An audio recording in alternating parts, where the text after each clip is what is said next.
Okay. I'm going to tell you a story, and I've only told this story twice in my life, so I don't know if I'm good at telling it. I told this. See, when you write a book these days, you don't actually have to write anything. You talk it all out. It all goes into the, stenciv, whatever they call it, and then they go back and they type it out for you. So I tell this story, and I know who D.B. Cooper is.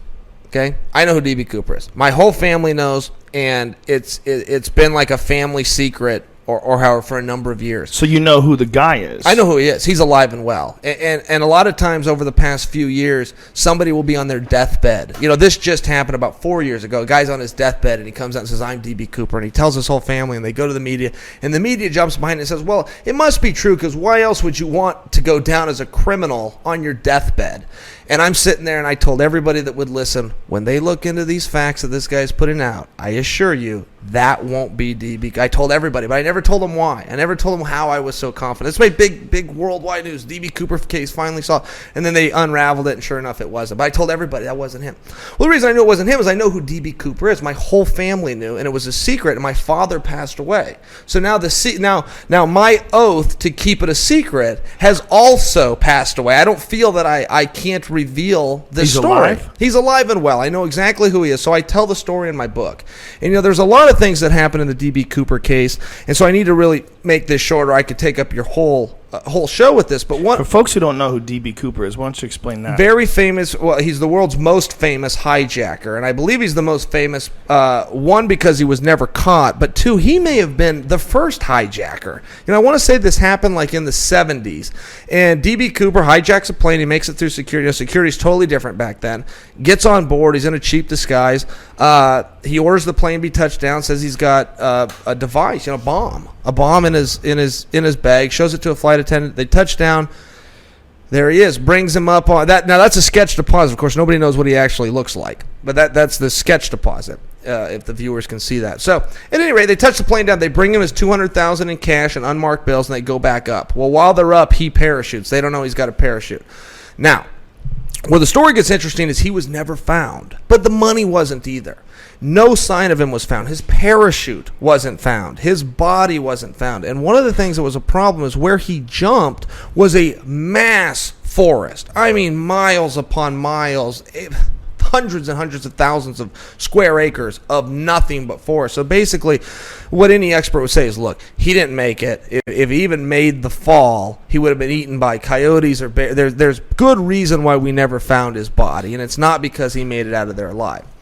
Okay, now you need a couple of those details. So, how do I know him? Well, a family friend, and I put this all in the book. I put all of this in the book, and the publisher didn't use it. And the reason he wouldn't use it is because I won't tell the name. I tell the whole story. I'm about to do that for you now, but I don't reveal the name. And he goes, without a name, I can't use it. I go, wait. That's ridiculous. I can touch on every single detail. And I'm telling my publisher, going, hey, I don't think you know who D.B. Cooper is. I think you should Google him. There's movies made on him. Prison Break just had a character pretending to be D.B. Cooper. Folklore has been made out of this guy. Well, where this guy jumped was government land. But that land backed up to Indian land. And this gentleman was part Indian. And he grew up in this forest. This is where he spent his summers. Months after months, they would go out and camp in there, in between school breaks. From the time he was a little kid all the way on, he knew right where he was jumping. And if anybody could have made it, it was this guy. Now, my dad grew up with this guy. He was a family friend. And back then, parachuting, well, much like now, is very uncommon. If somebody does it, you go tell all your friends, I found this parachuting class, and I'm going to do it. They take pictures, and they show it up. This guy was taking parachuting lessons. He didn't tell anybody. And he started taking motorcycle classes and stuff. He wasn't telling anybody. He was racing these bikes. And that's what my dad personally believes, though he never got the story, that he parachuted, had a hidden motorcycle, and rolled it out. That's my dad's personal theory. So, all this stuff comes down, and many years later, the statute of limitations is up, and all of a sudden this guy starts collecting a pretty good assortment of toys, from shotguns to four-wheelers to motorhomes. My dad's known him his whole life. He knows what the guy does for a living. He knows what his wife does. And what the heck's going on here? You know, how come, where are you getting all this money? And the guy says, well, you know, I'm an Indian, and when you reach a certain age, you get some Indian money. And there's some truth to that. There is Indian money that's given out if you're a native living in America. But you're talking about like $1,800 a year, and when you get older, about $3,000 a year. This guy came into a wide assortment of money. Well, the sketches came out of D.B. Cooper, and it's a spitting image of the guy. That picture that we looked at? Yeah, it's just, well, there was different ones of him in the disguise with the mustache and the whole bit, but they're going, hey, wait a minute, this looks just like you. So, you know, one night my aunt asks him. They're at dinner. They're all family friends. My parents are there. My aunt and uncle are there. This guy and his wife are there. My aunt looks across the table and flat out says, are you D.B. Cooper? And he said no. But the way that he said no told everybody there that he was, and they never brought it up again, ever. Now, as it came out, and my uncle asked him a little bit in private, hey, well, you know, that other night we were having some Chinese food, and my parents and uncles weren't the only one that thought he was. The government did too. So the FBI had visited this guy, and then he even moved away for a while, went to Arizona, and then slowly came back.